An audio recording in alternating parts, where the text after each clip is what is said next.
সংসার শব্দটা খুবই ছোট। বলতে গেলেও খুব বেশি সময় লাগে না বা লিখতে গেলেও খুব বেশি কালির প্রয়োজন পড়ে না। কিন্তু এই সংসার গোছাতে কিন্তু অনেক, অনেক পরিশ্রম এবং অনেক সময়ের প্রয়োজন পড়ে। তো আমি আমার ছোট্ট সংসারটা কীভাবে গুছিয়েছি তার ছোট্ট একটু গল্প শেয়ার করব। তো হ্যালো এভরিওয়ান, আসসালামু আলাইকুম। আশা করছি সবাই ভালো আছেন। আলহামদুলিল্লাহ, আল্লাহর অশেষ রহমতে আমিও ভালো আছি। তো যেটা বলছিলাম, আমার সংসার দীর্ঘ ৯ বছরের। ৯ বছরের ভিতর ১ম ২ বছর আমার শাশুড়ির সংসারে ছিলাম। তখন আমার নিজের বলতে কিছুই ছিল না। যা কিছু ছিল সব কিছুই আমার শাশুড়ির।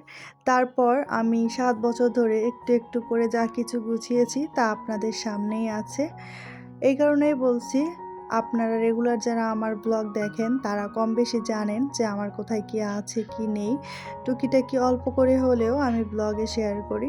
তো একটু, একটু করে আমি আমার প্রয়োজন মতো বা আমি আমার রুচি পছন্দ অনুযায়ী এবং সাধ্যের মধ্যে আমি টুকিটাকি জিনিসপত্র কিনেছি। আর সেই সাথে আমার অনেক কিছুই থাকে সংসারের। আমরা ৳২ জমালে মেয়েরা মনে করি যে অনেকে আছে অনেক ধরনের শখ পূরণ করে। তো আমার ক্ষেত্রে হয় কি, আমার কাছে কিছু টাকা থাকলে মনে হয় যেন আমি সংসারের জন্য কী কেনাকাটা করব। তো সংসারের জন্য কিছু কিনতে পারলে মনটা অনেক বেশি শান্তির লাগে। আর মনে হয় যেন আমি আজকে অনেক খুশি, আমার সংসারের জন্য আমি কিছু কিনতে পেরেছি। আমি কিন্তু ব্যক্তিগতভাবে নিজের জন্য কিছু কিনলে এতটা খুশি হই না যতটা নাকি আমি আমার সংসারে জিনিসপত্র কিনে শান্তি পাই। তো আমার মনে হয় আমার মতো অনেক আপুরাই আছেন। আমি অনেক আপুরাই বলব না, আমার মতো আমার মনে হয় প্রত্যেকটা আপুই আছেন যারা কিনা সংসারের জিনিসপত্র কিনতে বেশি স্বাচ্ছন্দ্য বোধ করেন বা বেশি পছন্দ করেন। তো আমরা মেয়েরা আসলে এরকমই। আমাদের নিজস্ব সুখ শান্তি বলতেই সংসার। সংসার ছাড়া আমরা আসলে অন্য কিছু চিন্তা করতে পারি না।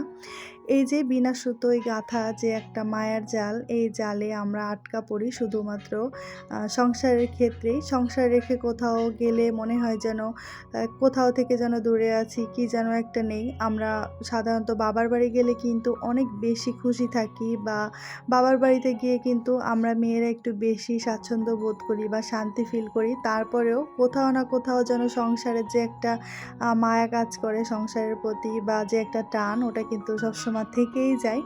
কারণ ওই যে নিজের হাতে গড়া একটু, একটু করে সংসার গোছানো, তো এই জিনিসটা কিন্তু আমাদের জন্য অনেক বেশি ম্যাটার করে। যাই হোক, কথা বলতে, বলতে অনেক কিছুই বলে ফেললাম। তবে হ্যাঁ, একটা কথা বলতে ভুলে গিয়েছি, সেটা হচ্ছে আমি আমার সংসারে যা কিছু করেছি কিনা, যা কিছু কিনেছি কিনা সম্পূর্ণ কিন্তু আমার হাসব্যান্ডের পরিশ্রমের টাকায় এবং তার সাধ্যের মধ্যেই। আমি কখনো কিন্তু তাকে জোর করে তার কাছ থেকে কখনো কিছু আদায় করে নেইনি যে এটা আমাকে দিতেই হবে। আমি জানি তার আয়ত্ত কতটুকু বা তার সামর্থ্য কতটুকু, ততটুকুর মধ্যেই আমি চেষ্টা করেছি। আমার বাবার বাড়ি থেকেও তাদের সাধ্যের মধ্যে যা কিছু পেরেছে তা কিছু দিয়েছে। আর এখন একটা জিনিস শেয়ার করি, এই যে এই ঝুড়িটা কিন্তু একটা ভালোবাসার ঝুড়ি বলতে পারেন। তার কারণ পাশের ফ্ল্যাটের ভাবি প্রায় গ্রাম থেকে অনেক কিছু দিয়ে থাকেন। আপনাদের সাথে আগের ব্লগে শেয়ার করেছি।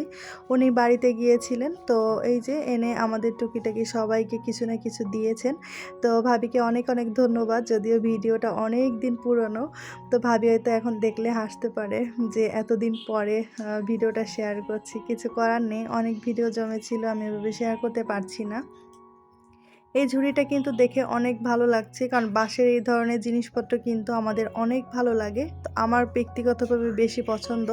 তো দেখেই তো নিলেন কি কি দিয়েছেন।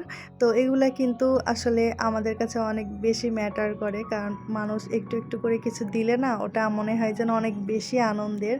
আমার কাছে তো খুবই ভালো লাগে। তো থ্যাংক ইউ ভাবি, আবারও আপনাকে অনেক অনেক ধন্যবাদ। আমি জানি আপনি ভিডিওটা দেখবেন। আর প্লিজ কমেন্ট করে জানায়েন। আপনি কমেন্ট করলে বুঝতে পারবে যে আসলে এই ভালোবাসার ঝুড়িটা কে গিফট করেছে।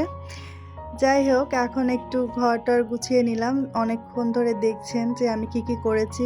ভিডিও রিলেটেড কিছুই কথা বলতে পারিনি। এখন হচ্ছে সন্ধ্যার নাস্তার জন্য বার্গার এনেছি। আমার মেয়ে খুবই চিকেন বার্গারটা পছন্দ করে ইদানিং। সবসময় বাসার সামনে থেকেই আনা হয়। তো আজকে একটু হাঁটতে বেরিয়েছিলাম, অন্য কোথাও থেকে এনেছি। এখানকার বার্গারটা একদম ভালো হয়নি, কারণ এত বেশি ড্রাই হয়ে গিয়েছে। বার্গারে যে বৈশিষ্ট্য থাকে একটু জুসিনেস থাকবে, ওটা কিছুই ছিল না। এমনভাবে গ্রিল করেছে একদম পুরো ড্রাই হয়ে গিয়েছে। যাই হোক আজকের ভিডিওটা এতটুকুই ছিল। সবাই কমেন্ট করে জানাবেন আজকের ভিডিওটা কেমন লাগলো। আল্লাহ হাফেজ। আসসালামু আলাইকুম।